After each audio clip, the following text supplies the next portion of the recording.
کون سی چیز بچے کے لیے ناجائز ہے اس کی تمیز بچپن سے پیدا کرائی جائے اور جائز راستوں پہ چلایا جائے، ناجائز راستوں سے روکا جائے۔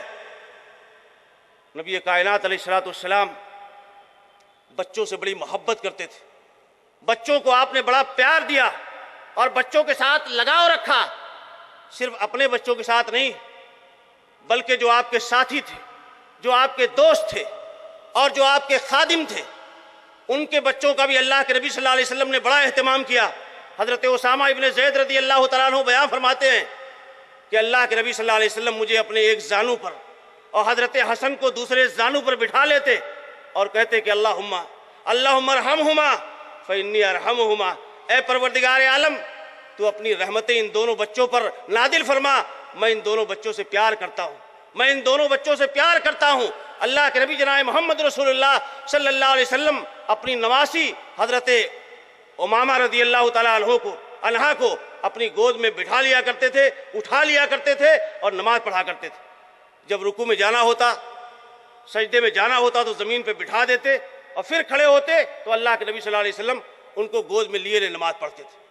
اس قدر آپ کا بچوں کے ساتھ پیار تھا۔ اور ایک مرتبہ آپ نے دیکھا کہ حضرت حسن یا حسین رضی اللہ تعالیٰ عنہ گھر سے نکلے، آپ منبر پہ خطبہ دے رہے تھے، اپنے صحابہ کو وعظ و نصیحت فرما رہے تھے، دیکھا کہ حضرت حسن یا حسین لڑکھڑاتے ہوئے آ رہے ہیں، آپ جلدی سے منبر سے اتر کے گئے اور اس کو اٹھا لیا اور اٹھا کے اپنی گود میں لے لیا اللہ کے نبی صلی اللہ علیہ وسلم نے، اور منبر پہ آئے اور کہنے لگے کہ اللہ تعالیٰ نے سچ فرمایا کہ تمہارا مال اور تمہاری اولاد تمہارے لیے آزمائش ہیں۔ دیکھو میں نے دیکھا کہ میرا بیٹا نکلا، میرا بچہ آیا اور لڑکھڑا رہا تھا تو مجھ سے صبر نہیں ہوا، میں خطبہ چھوڑ کے بھاگ کے گیا اور میں اس کو اٹھا کے لایا۔ اللہ کے نبی صلی اللہ علیہ وسلم نے ایک مرتبہ ایک مجلس میں اپنے نواسے کو اٹھا کے چوما تو ایک صاحب بیٹھے ہوئے تھے جن کا نام اقرا ابن حابس ہے، انہوں نے کہا کہ دیکھیے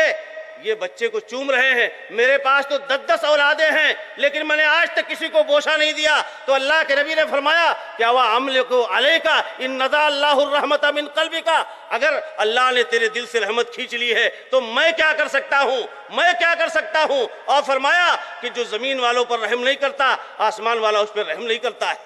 اللہ کے نبی جناب محمد رسول اللہ صلی اللہ علیہ وسلم نے اپنی رحمتیں ہر ایک کے ساتھ عام کی ہیں، اور بچیوں کے ساتھ تو خصوصی سلوک اللہ کے نبی صلی اللہ علیہ وسلم نے فرمایا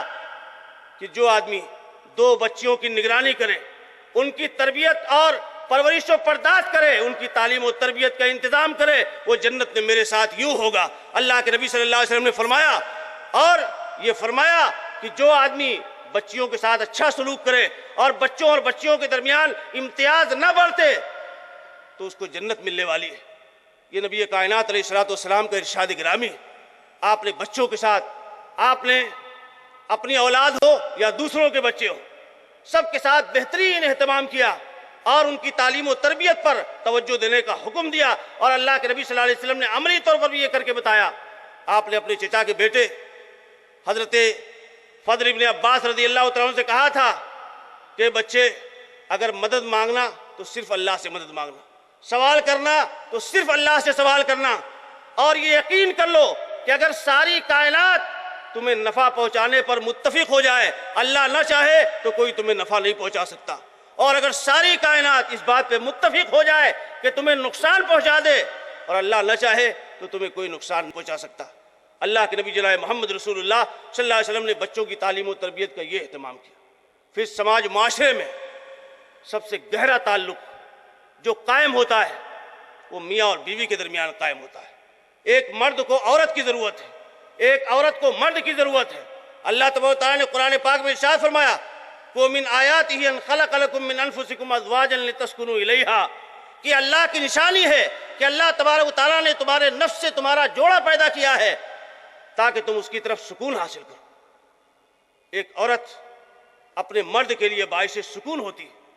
اور ایک مرد اپنی عورت کے لیے جائے پناہ ہوتا ہے،